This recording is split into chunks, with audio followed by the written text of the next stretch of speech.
Hey everyone, Carolina Rail Fan Productions here, and welcome to the 4th episode of the Engine to Disney series. On this episode, we'll be talking about the Disneyland Railroad's number 4, the Ernest S. Marsh. So sit back, relax, and enjoy the show. The Ernest S. Marsh is the number 4 locomotive on the Disneyland Railroad, and is the strongest locomotive on the Disneyland Railroad. In order to figure out how this little tender engine became the number 4 on the Disneyland Railroad, we have to go back to the year 1958, just a couple months after the Fred Gurley was put into service. If you haven't learned about this locomotive, the link to that video is in the description. Moving on. Disney studio machinist Roger Broggie decided that a 4th locomotive was needed for the Disneyland Railroad due to more increasing crowds at the park. After Walt Disney agreed, Broggie once again began searching for a narrow-gauge steam locomotive to purchase and restore. He eventually found an advertisement in a rail magazine offering a suitable locomotive for sale in New Jersey. After contacting the seller, Broggie passed on the information to Gerald Best to research the locomotive. Best was able to determine that the locomotive was built by the Baldwin Locomotive Works in 1925, that had previously been used to pull tourist trains on the Pine Creek Railroad in New Jersey, and it had been initially used by the Radnor River Sand Company, also in New Jersey. After its purchase, the locomotive was delivered to the Walt Disney Studios machine shop, where restoration began, which included installing a new boiler built by Dixon Boiler Works and adding a new tender built by Fleming Metal Fabricators designed to hold diesel oil.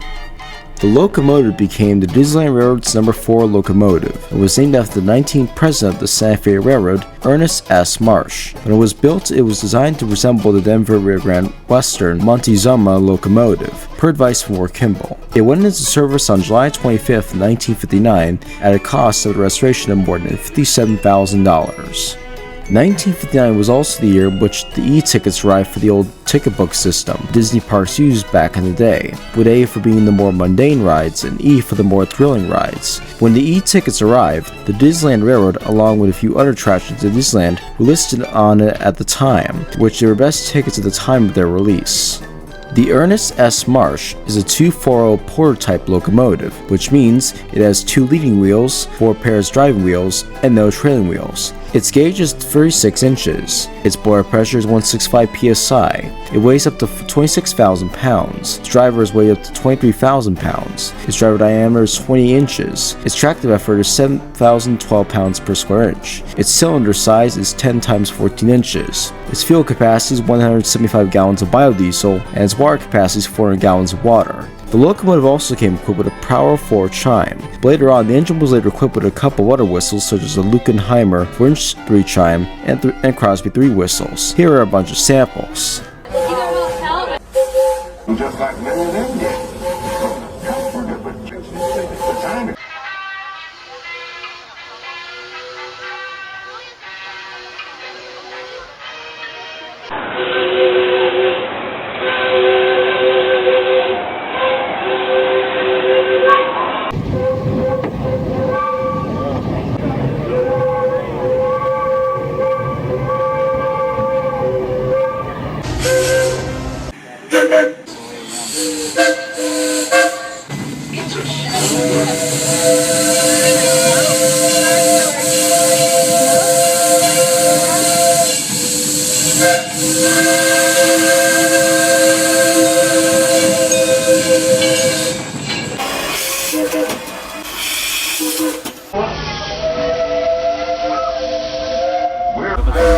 Behind it, it's below us, and off in the distance, just Matterhorn Mountain.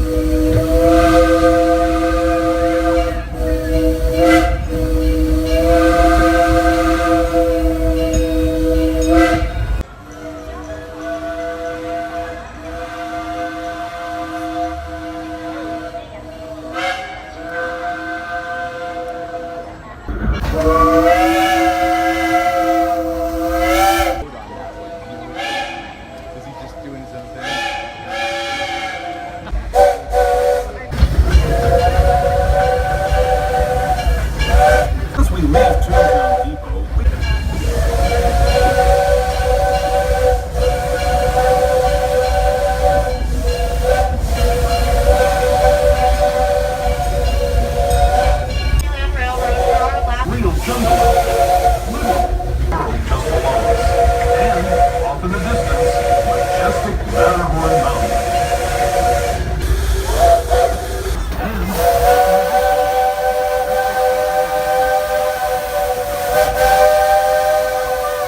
Just below.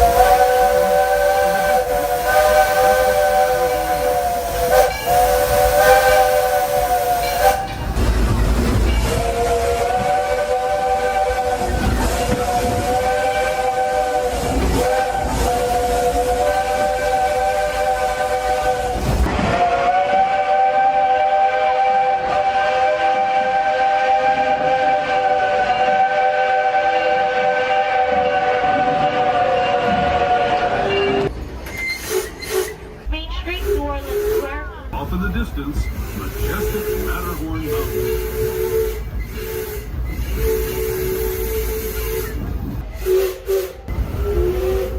People like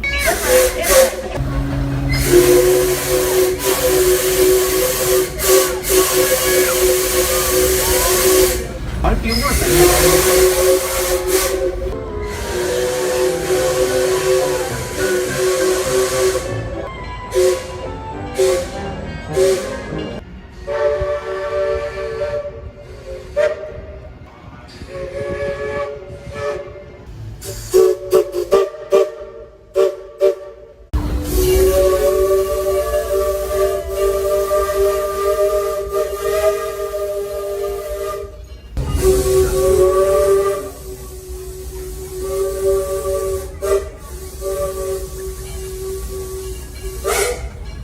Hills of Adventureland.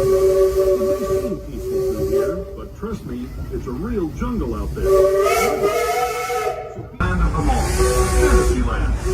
You can see people stepping onto it as a small water just below.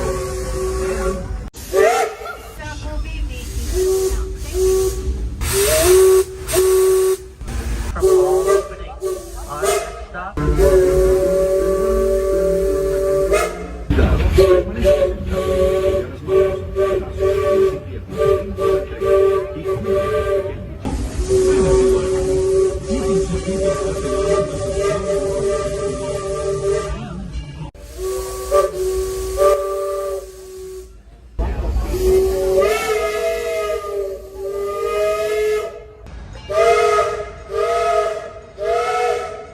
Between 1955 and 1974, the Santa Fe Railroad sponsored the Disneyland Railroad, as mentioned before in previous episodes, in which the company's name was mentioned until the contract expired in 1974. The Ernest S. Marsh used to burn oil from opening day until 2007, when all the Disneyland Railroad locomotives were converted to burn biodiesel to prevent fossil fuels burning in the atmosphere. Since 2012, there have been reports of the locomotive being overhauled, because there's no information on it being built before 2012. It was also the first Disneyland Railroad locomotive to be overhauled.